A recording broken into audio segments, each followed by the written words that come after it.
Perfecto. Perfectísimo.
Hola, hola, buenos días. Buenos días, Doc. ¿Cómo está, doctora Cintia? Bienvenida aquí a la sala del Instituto Nacional de Cancerología. Muchas gracias, doctor. Bueno, pues estamos esperando que haya un poquito más de asistencia para poder iniciar con la charla, doctora. Excelente tema. Consideramos que conocer no nada más las lesiones malignas es importante, digo, también conocer lesiones que son benignas, pero que pueden ser demasiado invasivas, pueden tener una repercusión a nivel del macizo facial y bueno, qué mejor que todos los odontólogos, práctica general y especialistas de diferentes especialidades puedan conocer este tipo de enfermedades, ¿verdad? Sí, mi doc, la verdad siento que es un tema que muchas veces como odontólogos lo dejamos de lado, pero es algo que sí debemos conocer como para los diagnósticos diferenciales, porque luego sí, como ustedes se tienen como que a la vista parece algo maligno, pero no, en realidad ahí solamente se curan con enucleaciones, curetajes. Sí, creo que es algo Claro, importante. claro, doctora. Pues yo creo que vamos a dar inicio, doctora, de esta charla. Nada más para comentarles a los participantes que al final de la plática vamos a pasar dos códigos QR, es una evaluación final y una encuesta de calidad. ¿Vale? Muchas gracias, doctora. Pues adelante y bienvenida. Muchas gracias, doctor.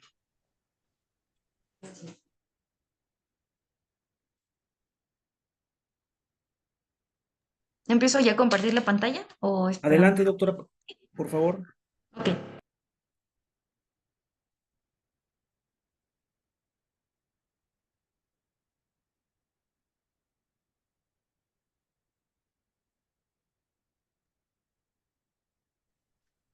Buenos días, doctores, a todos los asistentes. No sé si me podrían confirmar si se ve bien la pantalla, por favor. Se ve perfecto, doctora. Ok, gracias. Buenos días. Bueno, mi nombre es Cintia María Quisiguiña Salem. Soy residente de cuarto año de la especialidad de cirugía oral y maxilofacial de la Universidad Nacional Autónoma de México. Y el día de hoy les voy a hablar acerca de un tema que, pues, muchas veces como odontólogos sí lo dejamos de lado, pero es sumamente importante que lo retomemos, lo leamos, lo estudiemos un poquito más, porque pueden ser lesiones que nos pueden llegar a la consulta. Entonces, el tema que hoy vamos a ver es el de lesiones fibrosas y osteocondromatosas. Como contenido, primero vamos a ver un objetivo, los antecedentes históricos, las lesiones fibrosas y osteocondromatosas y las referencias bibliográficas. El objetivo de esta charla es revisar los aspectos clave de las lesiones fibrosas y osteocondromatosas más importantes únicamente de la región maxilofacial. Aquí no vamos a ahondar en lesiones malignas, solamente nos vamos a ahondar en las partes más importantes o las más comunes en la práctica odontológica y que pueden también tener una repercusión más importante para el clínico y para el paciente.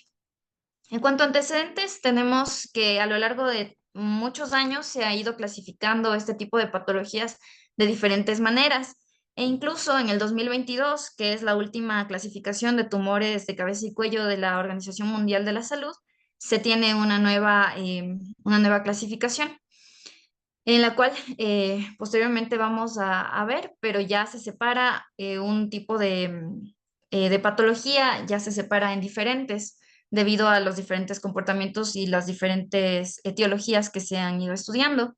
Entonces, como vemos, se ha ido clasificando de diferentes maneras y ha sido un campo bastante árido también para para el clínico y también para el patólogo porque han sido patologías que son complicadas en su diagnóstico y por lo tanto también en su tratamiento y en las decisiones terapéuticas. En cuanto a las lesiones fibrosas, vamos a ver la displasia fibromatosa, la cemento ósea, la segmental odontomaxilar, el fibroma cementosificante, el trabecular juvenil y el samomatoide, el cementoma gigantiforme familiar. Y en cuanto a las lesiones osteocondromatosas, vamos a ver como lesiones benignas únicamente el osteoma, osteocondroma, osteoblastoma, al condroblastoma y a fibromas condromixoides y dermoplásticos. Por tema de tiempo, vamos a ver de igual manera los aspectos más relevantes de cada una, porque son patologías que sí necesitan ahondar un poco más y que les invito a todos después a poderlas leer un poco mejor para poder ir sacando aspectos un poco más particulares. Comenzando con la displasia fibrosa, tenemos que este es una patología en la que el hueso normal va a ser reemplazado por tejido fibroso o tejido óseo maduro. Este tejido suele ser inadecuadamente mineralizado, es un tejido poco organizado. En la macroscopía, cuando nosotros entramos a quirófano y se le ve, es un hueso prácticamente como gomoso, no es un hueso normal. En este se puede dividir en tres clasificaciones según la Organización Mundial de la Salud del 2022. La monostótica, la poliostótica y la craniofacial. Esta craniofacial prácticamente se refiere a una displasia fibrosa que va a estar utilizando o va a estar ocupando solamente huesos de la región craniofacial y que esta puede ser o monostótica o poliostótica. En el 10% de las lesiones de displasia fibrosa monostótica se encuentran en el macizo facial. Sin embargo, cuando estamos hablando de una displasia fibrosa poliostótica, hablamos que el 100% de estos pacientes van a tener una displasia fibrosa que esté también en un hueso del macizo facial. ¿A qué se refiere monostótica y poliostótica? Monostótica que está utilizando solamente un hueso del cuerpo humano y poliostótica que se encuentra en más de un hueso del cuerpo humano. Entonces, el 100%, uno de los huesos que se van a estar ocupando es en el macizo facial. Este va a encontrarse más en mujeres y puede estar asociado a diferentes síndromes que vamos a ver posteriormente. Entre los síndromes más importantes está el síndrome de McCune-Albright. Este es un síndrome muy importante porque sí llega a la consulta. Este se refiere a patologías en las cuales vamos a tener displasias poliostóticas y vamos a tener además endocrinopatías. En los 2/3 de los pacientes podemos tener lesiones tiroideas, podemos tener exceso de la hormona de crecimiento en un 20% de los pacientes e hipercortisolismo en pacientes en su periodo neonatal. En este, un rasgo muy importante es las manchas de café con leche, como se puede observar en la primera imagen. Obsérvese cómo tienen un rasgo irregular en unos bordes irregulares, los cuales se describen en la literatura como un borde de la costa de Maine. Esta es la parte de Maine y esta es la costa, que es muy irregular. Entonces se le compara con manchas de la costa de Maine de café con leche. En este vamos a tener el compromiso de los huesos faciales, porque es poliostótica, y vamos a tener también compromiso de otros huesos, generalmente de huesos largos, los cuales pueden tener facturas patológicas y deformidad. Aquí también podemos observar una pacientita que tiene este tipo de manchas café con leche.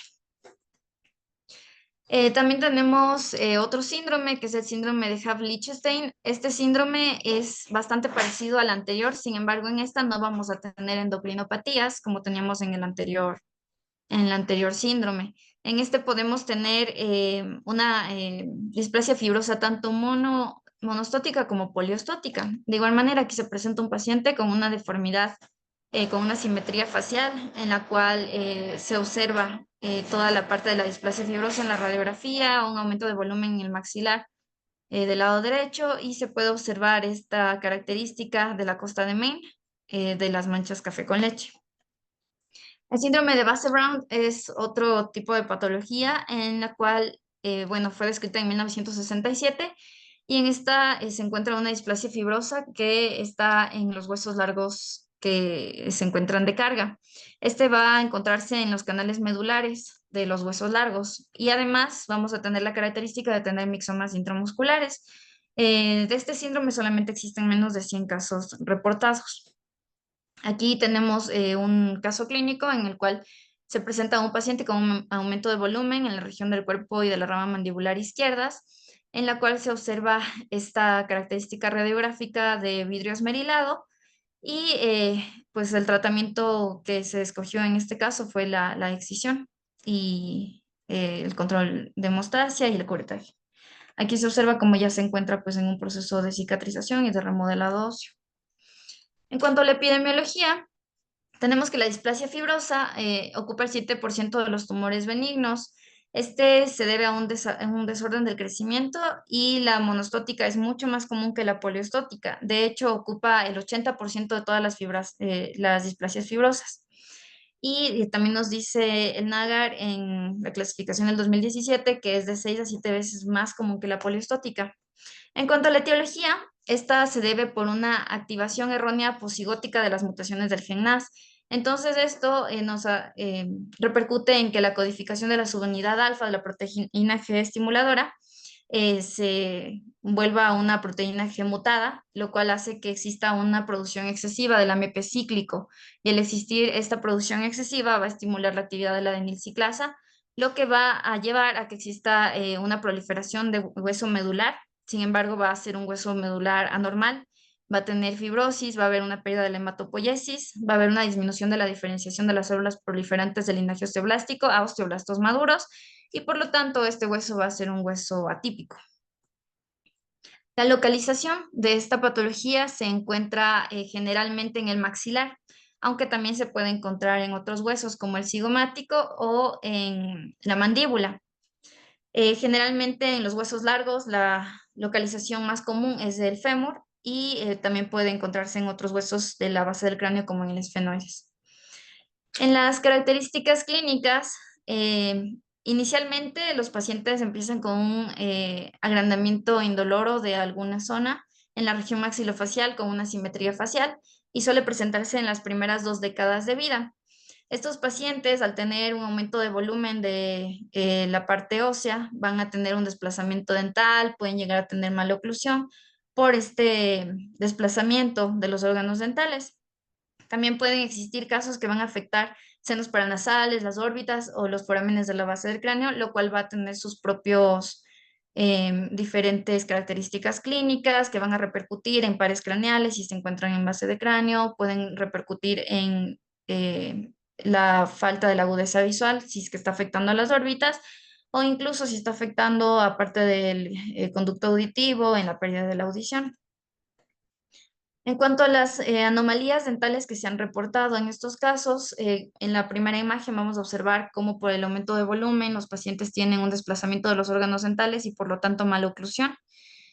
Eh, en la parte superior se ve cómo se han palatinizado los órganos dentales, mientras que en el inferior bueno, dan una apariencia de haberse extruido por el aumento de volumen. Estos suelen también presentar los pacientes molares con taurodontismo, como son los que se encuentran aquí, y podemos tener anomalías también en el esmalte dental, como una hipomineralización, como los que se observan aquí.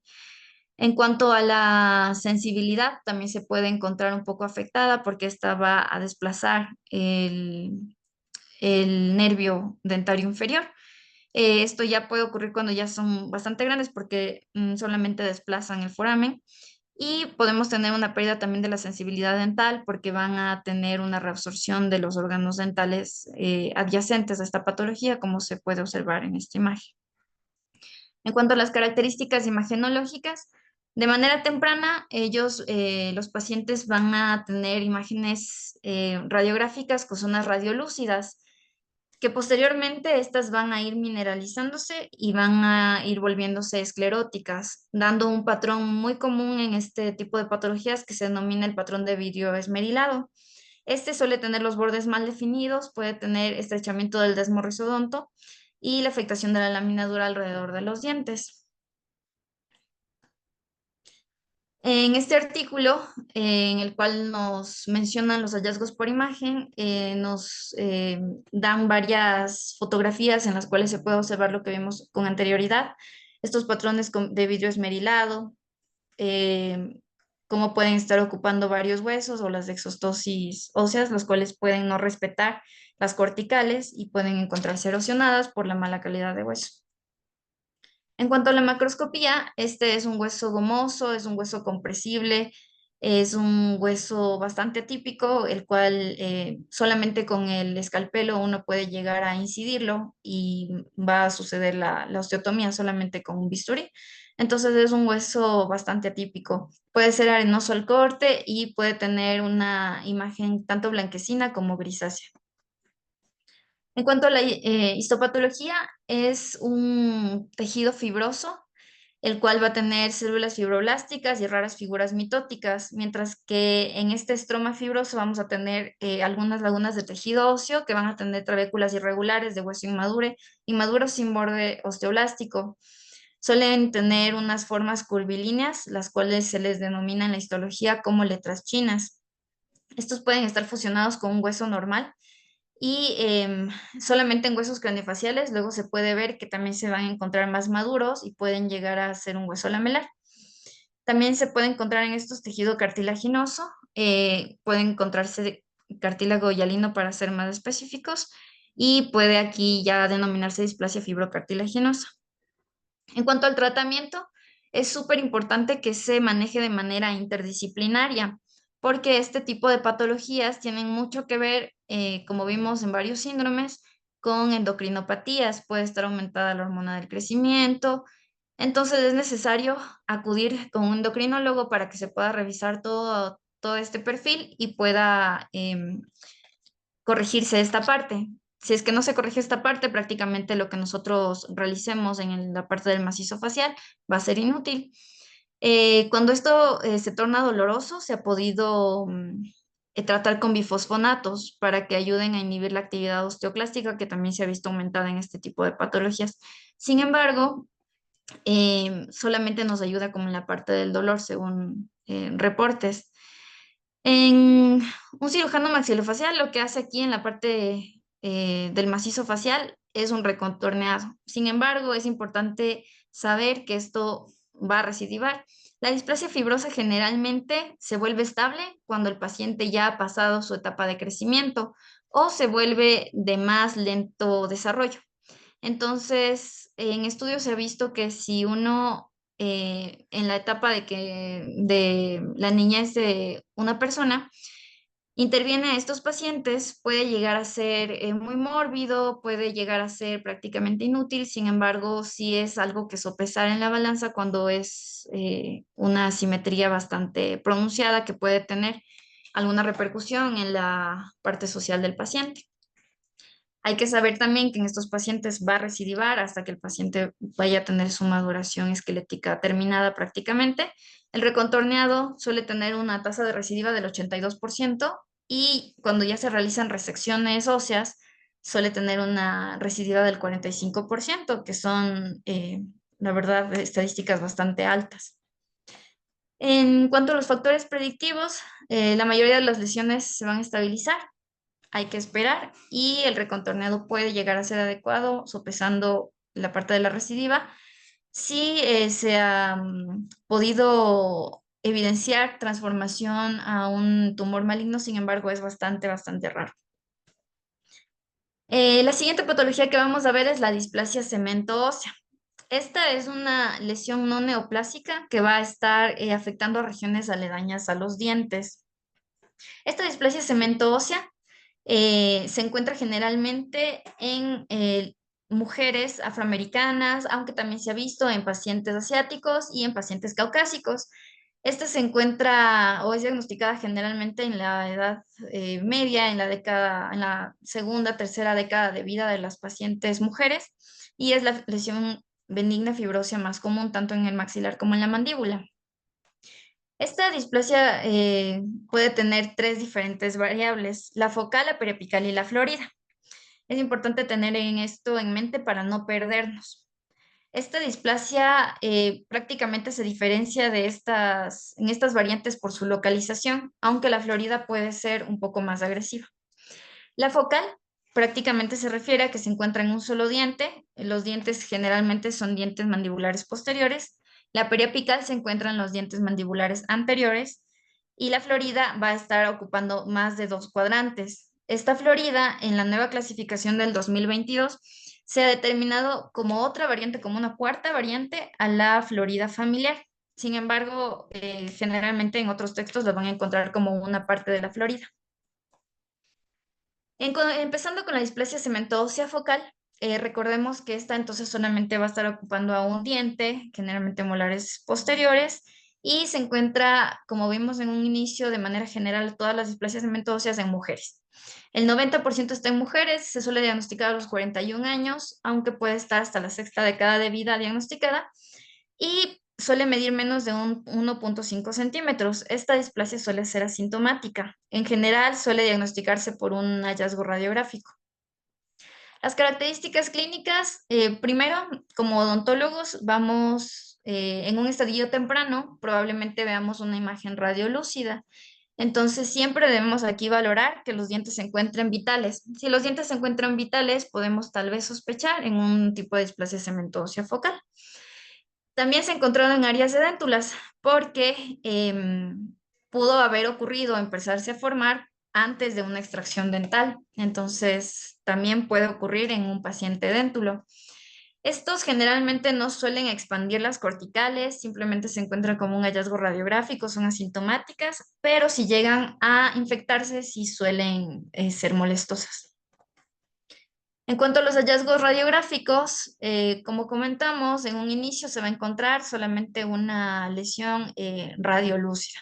Posteriormente, si nosotros realizamos un seguimiento, que en realidad es la conducta a seguir de este tipo de patologías, vamos a ir viendo en las radiografías cómo puede ir esclerosándose, puede ir teniendo depósitos ya más radiopacos en el interior de esta patología, de esta lesión. Y se puede encontrar, si ya nos lo encontramos de inicio, ya en un estadio un poco más avanzado, vamos a encontrar que tienen un halo radiolúcido y adentro de esta lesión radiolúcida vamos a encontrar lesiones radiopacas. Estos generalmente no se van a fusionar con las raíces, se puede observar que prácticamente el espacio periodontal se encuentra conservado, no tiene nada que ver con la lesión.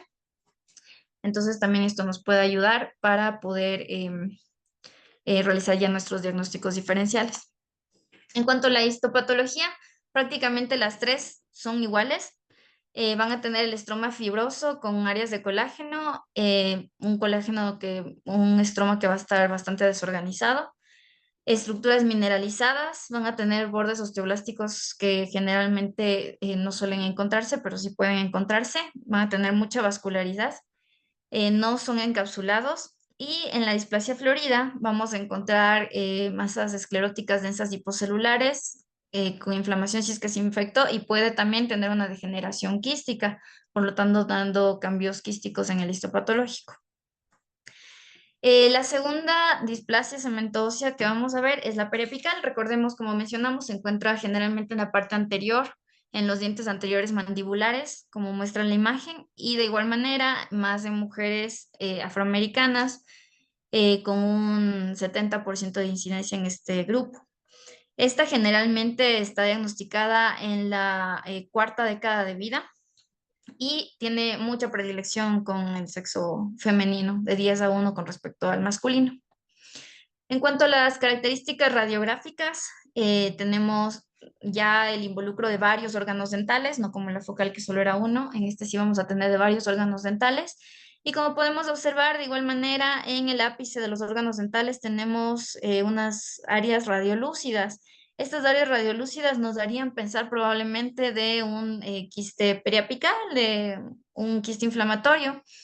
Sin embargo, aquí llega ya nuestro diagnóstico. Nosotros tenemos que hacer las pruebas de vitalidad pulpar, si es que nuestros pacientes sí tienen los dientes vitales, entonces prácticamente esto sería como podemos descartar este diagnóstico diferencial e irle siguiendo con radiografías, irle siguiendo al paciente e ir viendo cómo va cambiando esta imagen.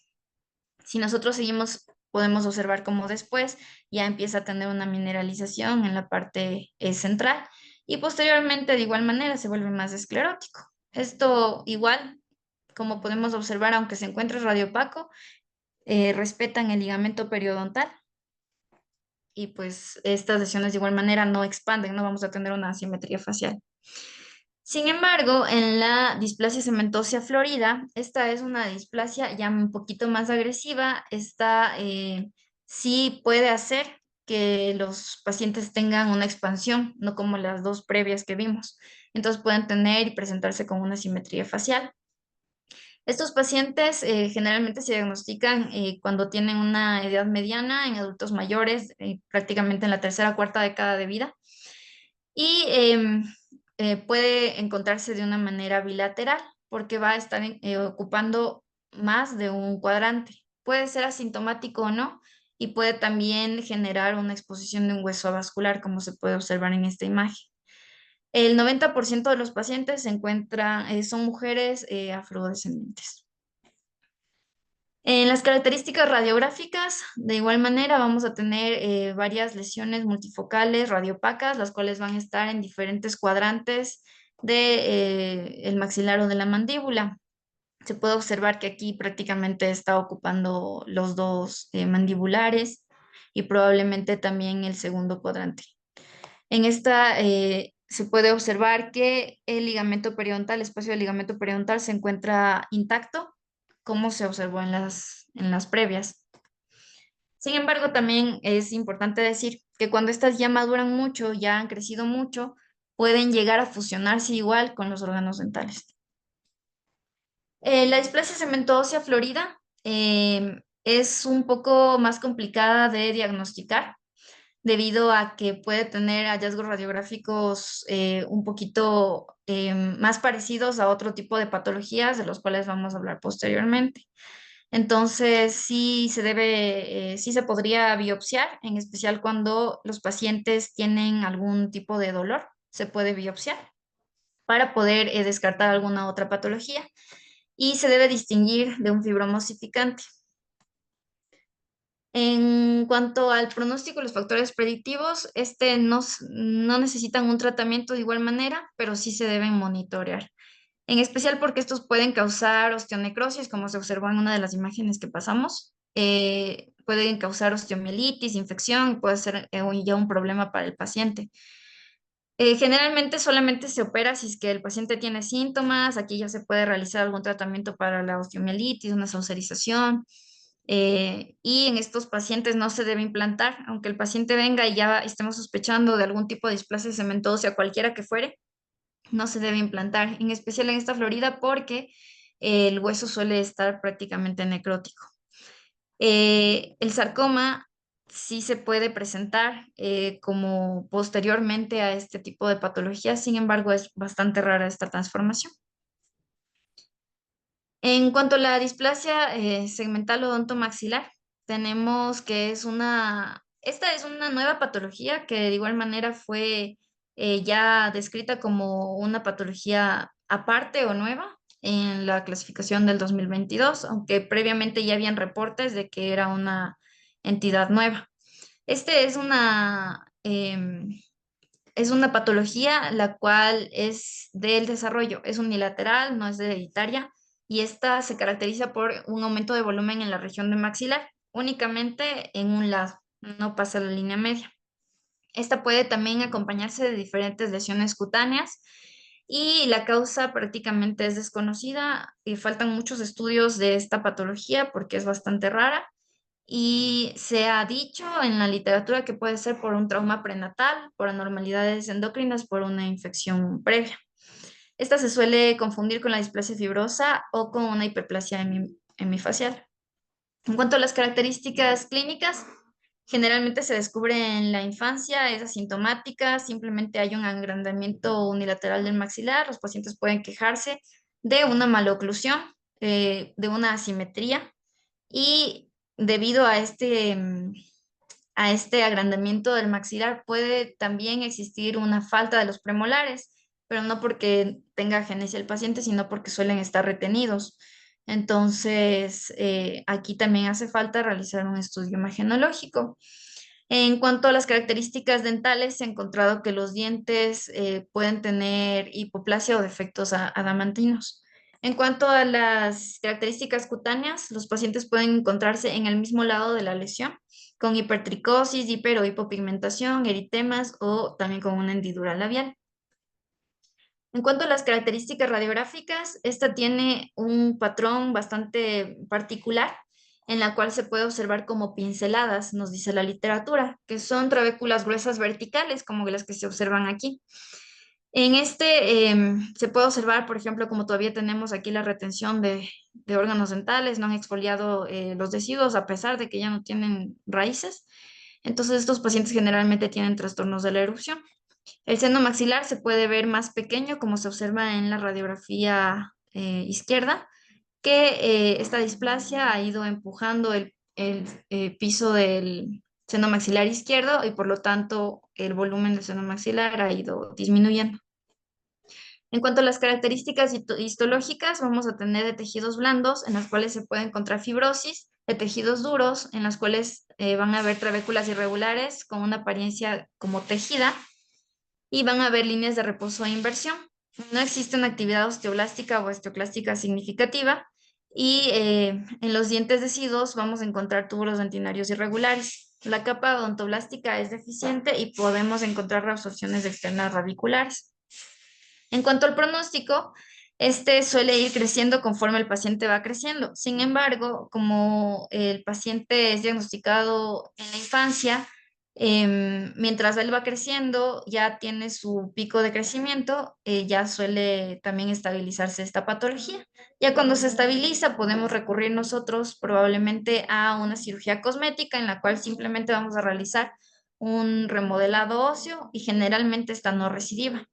Pero en estos pacientes debemos evitar poner en esta zona implantes dentales por las características anómalas del hueso y que no vamos a tener una buena osteointegración. En cuanto al fibroma osificante, esta es como el cambio más importante que hizo la Organización Mundial de la Salud en el 2022 en su nueva clasificación. Esta es una neoplasma fibroóseo benigno y antes se veía o se tomaban como sinónimos al fibroma cementosificante o cementificante. Ahora la Organización Mundial de la Salud nos dice que no debe ser tomado como sinónimos, que simplemente se debe llamar a cada patología como se denomina, justamente porque esta tenía antes tres variantes. Tenía el cementosificante, el juvenil trabecular y el samomatoide juvenil, pero ahora ya no. Se dice que el fibroma cemento osificante ya no se encuentra dentro de las lesiones fibroóseas, como se encontraba aquí, sino que ahora se lo ha pasado a la clasificación de tumor benigno odontogénico mesenquimal. Sin embargo, lo vamos a estudiar porque es la manera en la que se encuentra más en los textos.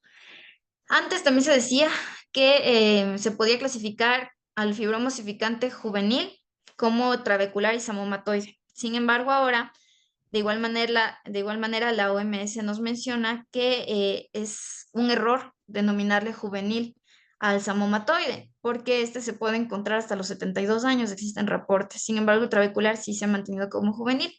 Así que ahora la OMS prácticamente divide al fibroma osificante como un fibroma osificante trabecular juvenil y samomatoide, como dos diferentes entidades y ya está como incluso en otra clasificación. Empezando como el fibroma cemento osificante, este es una neoplasia que ocurre más en las mujeres con una prevalencia de 5 a 1 con respecto a a los hombres. Esta se encuentra más en mujeres caucásicas o afrodescendientes y puede diagnosticarse de la tercera a la cuarta década de vidas.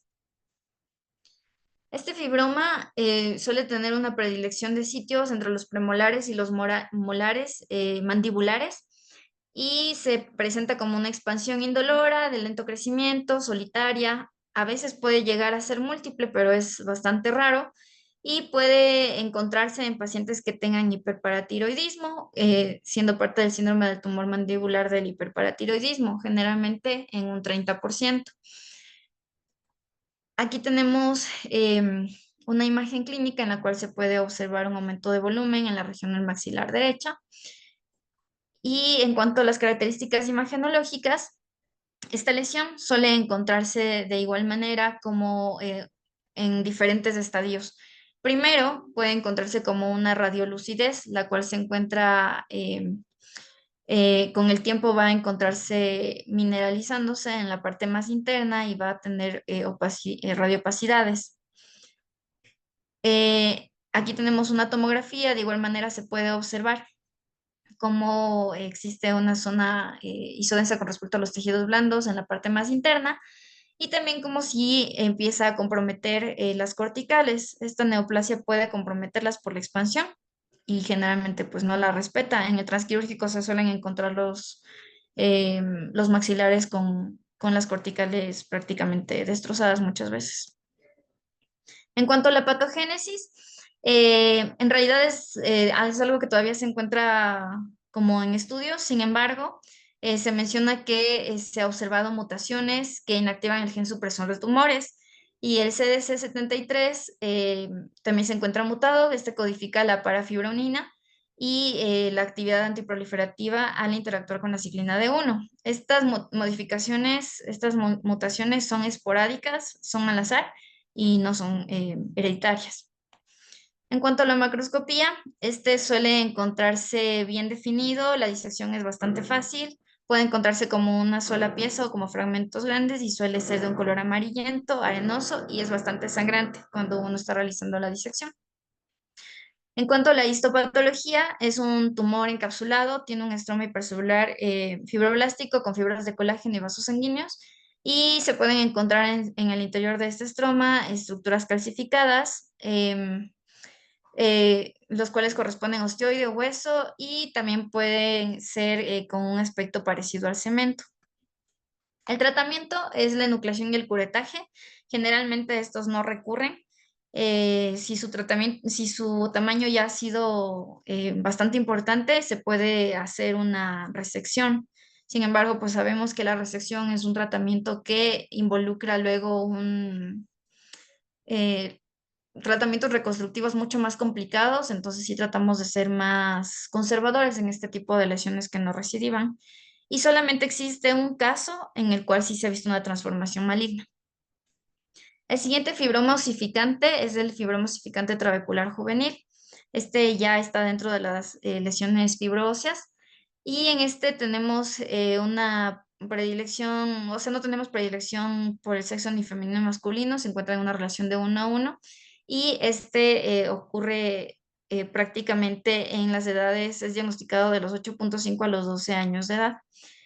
Em, Estos pacientes suelen presentarse con una expansión progresiva y rápida, no como la anterior, que era lenta. Esta sí es progresiva y rápida y puede llegar a obstruir las fosas nasales porque el sitio predilecto suele ser el maxilar. Entonces, estos pacientes de igual manera se pueden presentar con epistaxis. Este sí puede confundirse con una patología maligna, por lo menos de manera clínica, porque la expansión sí es bastante rápida e incluso por toda la expansión que puede llegar a tener las mucosas, incluso se pueden llegar a erosionar. Es un caso que justamente vimos hace unos meses, en los cuales sí tenía como características clínicas malignas, sin embargo, en el histopatológico se dio como un fibromosificante trabecular juvenil. Aquí todavía encontramos un aumento de volumen en la región del maxilar izquierdo. Sin embargo, esta todavía pues, se encuentra con las mucosas íntegras conservadas y como se ve, este va creciendo hacia la parte de menor resistencia, que es el piso del seno maxilar. Por lo tanto, seguramente este paciente se encuentra con una obstrucción de las fosas nasales y pueden tener epistaxis. En cuanto a las características imagenológicas, este suele ser una patología expansiva, la cual suele estar bien demarcada, sin embargo, también suele tener involucro de las corticales, como se ve aquí, puede tener una pérdida de continuidad de las corticales o un adelgazamiento. Cuando ya va siendo un poco más tardía la lesión, puede llegar a tener incluso opacidades en la parte interna de la lesión. Este es una patología ya no encapsulada, como recordemos que el fibroma osificante previo al que vimos el sementiforme, este sí es encapsulado, pero este no. Este ya va a infiltrar hueso adyacente, puede tener un estroma hipercelular con células ausadas y colágeno. De igual manera, va a tener osteoide en la parte interna en el estroma y mineralización en el centro en hebras. Dentro de esta, como en las hebras de mineralización, vamos a tener como un centro un poco más maduro. Sin embargo, esto es lo que hace que este fibroma sea bastante anormal en cuanto a los grados de mineralización. Suelen encontrarse también células gigantes osteoclásticas, los cuales también van a hacer que se vuelva un poco más invasivo. En la macroscopía, este se observa con unos filamentos curvilíneos hemorrágicos exclusivos y eso sí es algo a tener en cuenta en el transquirúrgico porque estas patologías sí suelen sangrar. El tratamiento, pues en realidad esta es solamente con enucleación y curetaje, puede recidivar hasta en un 53% porque al no estar encapsulado como otras patologías es bastante complicado de poder retirar toda la lesión. Así es que sí se ha optado también por realizar resecciones. Este solamente tiene una recurrencia de un 4%. El fibroma osificante samomatoide Este es un fibroma que se da el 90% de los casos en los huesos de los senos paranasales y de la órbita. Este, como les comenté antes, era también considerado como juvenil. Sin embargo, ahora, porque tiene hasta los 72 años y se diagnostica más de los 16 a los 33 años de edad, ya se ha eliminado este término. Pero sí hay que tener en cuenta que en la bibliografía que se encuentra en los artículos a veces se confunde mucho el sematoide con el trabecular, los toman como una sola entidad, sin embargo sí son distintas. Este suele ser asintomático, de igual manera el crecimiento es bastante rápido, puede llegar a doler y puede tener obstrucción nasal, epistaxis, proptosis, daño, anomalías en la agudeza visual debido al involucro de los huesos. En cuanto a las características imagenológicas, este suele ser bastante parecido al anterior, puede ser muy expansivo, va a tener grados de opacificación en la parte interna y adelgazar o perforar corticales. En cuanto a la patogénesis, este puede tener puntos de ruptura en el brazo largo del cromosoma X en su región 26, con el brazo largo del cromosoma 2 en su región 33. Aquí suele haber una translocación y se ha visto esto en varios fibromas osificantes samomatoides. Sin embargo, es algo que todavía de igual manera se encuentra como en estudio porque no se ha visto esto en el 100% de los casos. En la histología, estos no se encuentran encapsulados, tienen osículos uniformes pequeños y múltiples, como muy parecidos a cemento, y estos son los denominados cuerpos amomatoides, por eso se denomina así el fibroma. Estos tienen estromas con células estrelladas y abusadas. En cuanto al tratamiento, se debe realizar una excisión quirúrgica, pero vamos a tener una recurrencia del 30% y no se ha encontrado que tengan una transformación maligna. El cementoma gigantiforme familiar es un cementoma bastante raro de encontrar. Este sí es hereditario, va a tener una herencia autosómica dominante y va a encontrarse, va a ir creciendo mediante el paciente va creciendo también. Este puede estar utilizando o ocupando de 2 a 4 cuadrantes. En las características clínicas se va a encontrar un aumento de volumen, los cuales prácticamente si se suelen encontrarse en estadios tempranos solamente como un hallazgo radiográfico, pero después sí va a tener una deformidad importante, los cuales pueden causar necrosis en los tejidos blandos por la expansión tan grande de estos tejidos. También va a haber una proliferación en los diferentes cuadrantes. No suele tener una predilección ni por etnias ni por sexo. Y en las imágenes, en las características radiológicas, vamos a encontrar que, como en este caso, se encuentran ocupando los 4 cuadrantes. Y tenemos radiolucideces expansivas, como se encuentra en el tercer cuadrante, que generalmente sí cruzan la línea media. Aquí tenemos justamente como ese ejemplo de cómo van iniciando, van siendo como radiolúcidos, posteriormente va una parte radiopaca y aquí ya se encuentran bastante maduras, ya con unas partes escleróticas. En cuanto a la histopatología, este es bastante parecido al fibroma cemento osificante. Prácticamente la histología es igual, pero en esta se debe solamente diferenciar por la clínica y por la historia. Entonces, aquí tenemos lo que les había comentado, que la displasia cemento-ósea florida puede confundirse muchísimo con el cementoma gigantiforme familiar. Más cuando la displasia cemento-ósea florida, recordemos que tiene una variante familiar. Entonces, en la literatura de igual manera se dice que está bastante confundida esta patología y se pueden diagnosticar a la displasia cementosa florida familiar como cementoma gigantiforme o viceversa. Sin embargo, la diferencia, lo que les diferencia a estos dos es que el cementoma gigantiforme familiar es mucho más agresivo que una displasia cementosa florida. Crece mucho más rápido, es más agresivo y es prácticamente lo que les diferencia. En cuanto al pronóstico y a los factores predictivos, eh, en estos pacientitos es bastante complicado la parte quirúrgica porque son patologías que están involucrando de manera muy importante huesos del macizo facial. Y cuando uno realiza el remodelado en este tipo de patologías, sí suele haber como que la patología se vuelve más agresiva cuando uno realiza un recontorneado cosmético. Entonces aquí sí se debe esperar que el paciente pase su fase de crecimiento y después valorar si es que es apropiado o no realizar el recontorneado, comentarle al paciente que es muy probable que recurra y que incluso puede llegar a recurrir de una manera más acelerada. Bueno, aquí se terminó ya la parte de las lesiones fibroóseas y ahora vamos a continuar de una manera bastante somera por la falta de tiempo de los tumores benignos maxilofaciales del hueso y del cartílago. Aquí he puesto prácticamente como un resumen de los que nos comenta la Organización Mundial de la Salud en el 2022. En estos tenemos el osteoma, el osteocondroma, el osteoblastoma y el condroblastoma.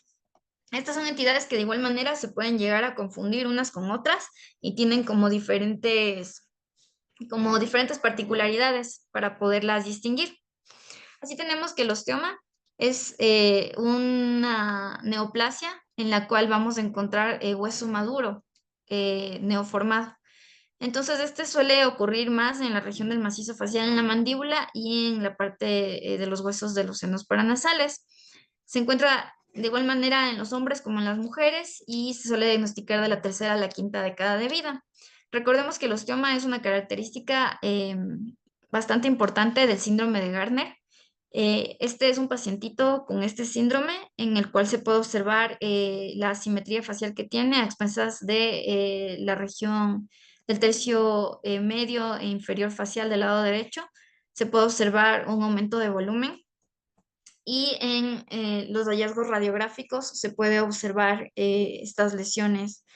El osteoma se caracteriza por tener lesiones de la misma consistencia, de la misma opacidad o radioopacidad del hueso adyacente y suele encontrarse o suele provenir del mismo hueso, entonces no se va a encontrar como una diferenciación entre estos. La base generalmente es una base pediculada y como se puede observar en esta imagen. Entonces, en este síndrome de Gardner, que es de este pacientito, se encontraron varios osteomas y se realiza la excisión quirúrgica, que es el tratamiento de elección. En cuanto al osteocondroma, este es una patología en la cual existe una proyección ósea. Sin embargo, se diferencia del osteoma porque este va a tener una capa cartilaginosa sobre esta proyección ósea. Este es bastante rara en el macizo facial, sin embargo, sí se ha encontrado generalmente en el cóndilo o en la coronoides. Este suele encontrarse más en las mujeres, puede diagnosticarse de la segunda a la cuarta década de vida y este se debe a una delección del gen XT1. Prácticamente el tratamiento de este tipo de patologías de su resección generalmente no recidiva. También se puede encontrar en otros huesos, como se puede observar aquí, como en el arco cigomático, sin embargo, un poco más raro. Tenemos el osteoblastoma. Este se va a diferenciar del osteoma porque es mucho más agresivo. Este puede llegar o bueno, uno de de las características diagnósticas esenciales que nos menciona la OMS es que deben medir más de 20 milímetros para poder considerar que es un osteoblastoma. El hueso suele ser un hueso inmaduro, no como en el osteoma que ya es un hueso prácticamente normal. Se encuentra más en las mujeres de la segunda a la tercera década de vida y tiene la etiología por una anomalía en la disposición del foso. Aquí podemos observar una tomografía axial computarizada, fase simple, con ventana para hueso, en la que se observa una sombra radiopaca perdón, isodensa con respecto al tejido óseo, con un halo menos, bueno, hipodenso. Y se observa que este no tiene como no se encuentra bien delimitado. Puede llegar a expandir las corticales, perforar las corticales, como se observa en esta reconstrucción isovolumétrica, en la cual se encuentra una lesión bastante grande, bastante marcada y que pues tiene el criterio de medir más de los 20 milímetros. El tratamiento de esta patología de igual manera es su resección. En esta sí se debe ser un poquito más invasivo porque son lesiones más grandes. Tampoco suele recurrir. En el condroblastoma, en cambio, tenemos en la histopatología una matriz condroide con condroblastos. Este solamente va a tener cartílago. En este ya no vamos a encontrar tejido óseo, es lo que las diferencia. Es bastante raro, solamente se han reportado cerca de 100 casos y se encuentra más en los hombres de la tercera a la cuarta década de vida. En cuanto a las mutaciones, este va a tener mutaciones en el gen H33A y en el B, y generalmente sí recurre en un 50% de los casos. Este condroblastoma suele generarse más en el macizo facial, en la región craneofacial, en el hueso temporal, específicamente en la escama, y también se puede generar en el cóndilo mandibular. Y de los fibromas que podemos encontrar, los más importantes es el fibroma condromixoide y el desmoplásico. Estos también es bastante importante de tenerlos en claro porque sí pueden simular una patología maligna. El fibroma condromixoide es un neoplasma condroide con zonas mixoides y miofibroblásticas. Suele encontrarse en los senos paranasales y en la mandíbula. Va a tener en la radiografía zonas líticas, van a tener un borde esclerótico, pueden erosionar las corticales y pueden encontrarse también zonas de mineralización, como se puede observar aquí en un 10%. Este suele ocurrir por una expresión del gen receptor glutamato. Y el fibroma desmoplásico, esta sí es una patología que la he podido ver varias veces, es más común y esta es bastante agresiva, tiene un crecimiento muy rápido. Eh, en las imágenes se puede observar como radiolucideces bien definidas, pero que pueden tener zonas de mineralización. Estas generalmente reabsorben toda la parte ósea, todos los órganos dentales, porque es tan expansiva y tan invasiva que generalmente los pacientes ya se presentan con órganos dentales que se avulsionan por la falta de tejido óseo. Este suele encontrarse en una variedad bastante amplia en los pacientes, desde los 0,5 años, o sea, antes del año de vida, hasta los 70 años existen casos reportados. Sin embargo, el 70% de los casos se diagnostica antes de los 30 años, más específicamente a los 20 años es cuando es su diagnóstico. Y este sí necesita un tratamiento mucho más invasivo porque este sí suele igual recidivar. Además, que generalmente nos da una apariencia ya maligna y por lo tanto se realiza eh, una remoción del tumor con márgenes de seguridad para poder realizar un estudio histopatológico importante y que se pueda determinar si no existe ya un osteosarcoma, porque sí se puede llegar a transformar este tipo de lesión en una lesión maligna. En la literatura nos dice que el curetaje tiene una recidiva del 31%, la enucleación de un 25% y la resección únicamente de un 10%. Em, bueno, en las conclusiones de la charla tenemos que las lesiones fibroóseas y osteocondromatosas son un reto diagnóstico. Prácticamente aquí sí necesitamos integrar la parte clínica, radiológica y también histopatológica, y en muchas incluso la inmunohistoquímica. Por ejemplo, en el fibroma desmoplásico, muchas veces solo con inmunohistoquímica se puede considerar si no es un tumor desmoides, por ejemplo. Entonces sí es súper importante poder integrar muchas partes diagnósticas para nosotros poder elegir la terapéutica importante o más adecuada para nuestro paciente. Es importante también tener un tratamiento interdisciplinario, poder valernos de otras especialidades, de medicina interna para tratar tal vez patologías de base del paciente, por endocrinología, por cirugía oncológica, cuando son tumores muy grandes que son bastante complicados ya de reseccionar o que incluso puedan tener alguna terapia coadyuvante que nos pueda ayudar a mejorar el tratamiento quirúrgico posterior.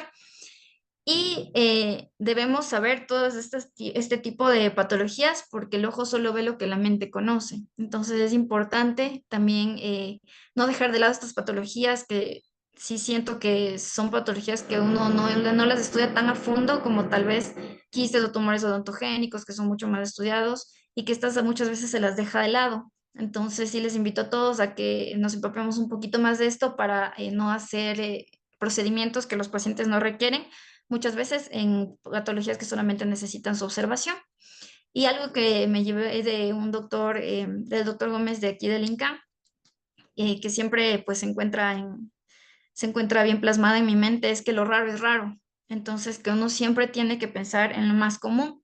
Y una vez que ya vaya descartando con las diferentes pruebas diagnósticas que vayamos haciendo, podremos ir tal vez pensando en algo un poquito más raro cada vez, pero siempre pensar que lo raro es raro.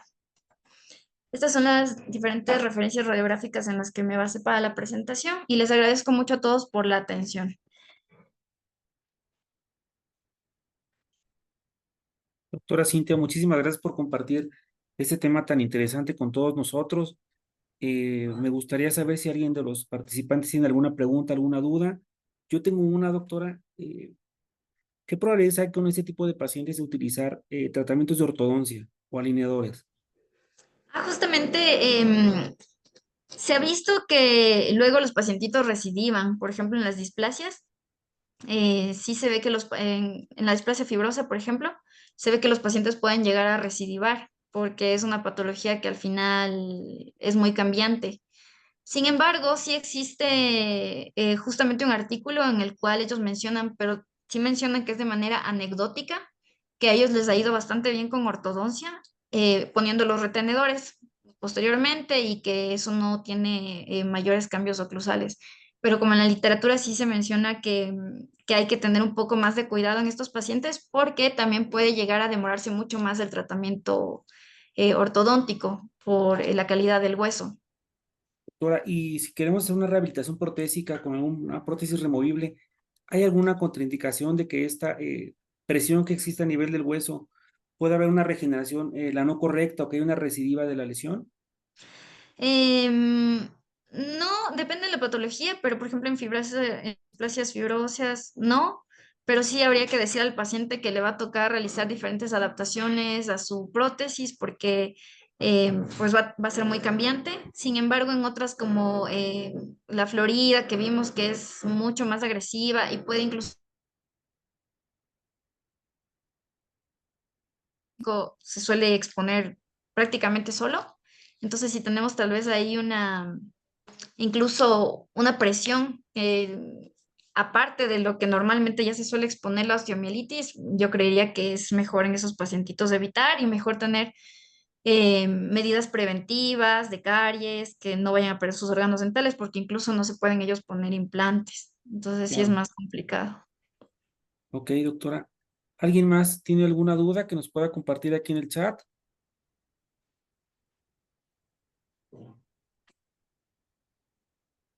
Parece ser que no, doctora, pero Igual si tienen alguna duda que les surja, si gustan algún libro, referencias bibliográficas, artículos, aquí les dejo mi Instagram o mi mail. Con toda la confianza pueden escribirme y pues gustosa yo estoy para ayudarles en lo que necesiten. Me pongo a sus órdenes. muchas gracias, doctora. Pues, a nombre del Instituto Nacional de Cancerología, de la Dirección de Docencia y del Departamento de Tumores de Cabeza y Cuello, le damos un agradecimiento enorme y gracias por participar siempre aquí con nosotros. Muchas gracias, Doc, a usted por su invitación. Espero que haya quedado claro y pues lo que necesite, aquí estoy. Ahí tienen mis redes y un gusto que poder compartir con ustedes. Gracias. Muchísimas gracias, doctora. Hasta pronto, Doc. Cuídense. Hasta luego. Hasta luego a todos. Gracias. Voy a compartir los códigos QR para que podamos eh, contestarlos, darlos de alta y después llegar su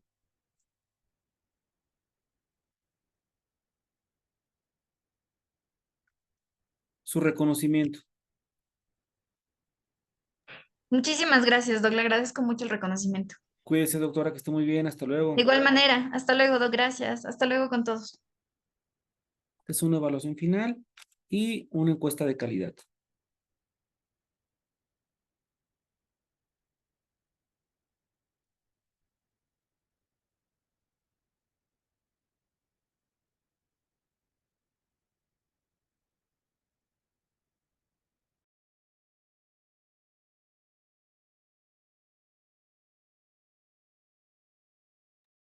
Perfecto. Sin más por el momento, les agradezco la atención y que tengan un excelente día. Gracias.